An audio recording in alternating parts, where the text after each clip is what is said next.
I just like to tell myself, I've been through this before, I've been in this place. Just focus, recognize the problems, prioritize them, and work through them one by one.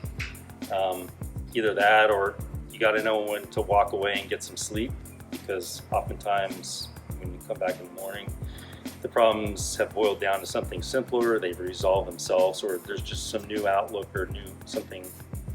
It just seems like the path makes itself clear when you kind of walk away when you're overwhelmed. So struggles are a natural part of the entrepreneurial journey. It's inherent with the endeavor at hand.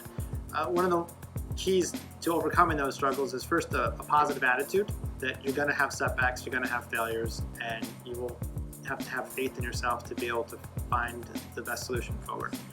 But also you have to have a mentality of authenticity with your support network, both the suppliers you rely on, your team, and also your customers. If you can be honest and upfront with them about what's going on and the challenges you're facing, the more empathy they'll have, the more support you'll get, and you'll really discover what an amazing team you have to help you through the difficult times.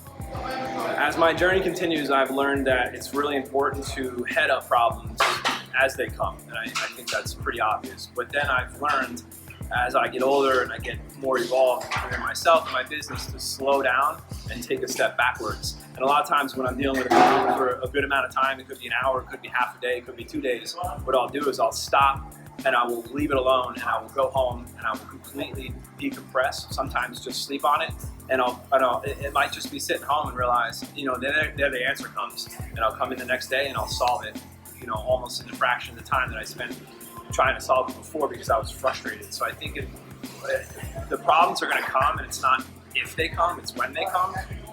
Going back to self, understanding you and your reactions, and making sure that you're proactive and you can step away and come back to the problem. I would say how I've overcome struggles is by having a strong network of peers and mentors and people in other industries, just people that I'm able to talk to get guidance and get reassurance.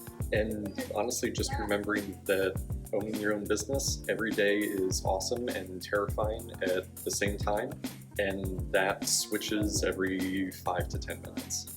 One of the biggest lessons that I had to learn the hard way is being mindful of how I limit myself. I actually did a video about this just last week, about humility is not, limiting your greatness is not an act of humility, it's an act of limitation.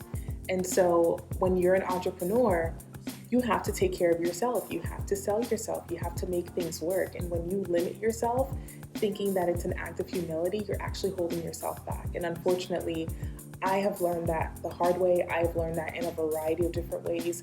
And so my challenge was take time to show people how amazing I am, the great qualities that I bring to the table, why they should choose my services, and why they should feel safe and comfortable with me, instead of minimizing that and letting those opportunities pass me by. So I can't limit myself, and you can't limit yourself either.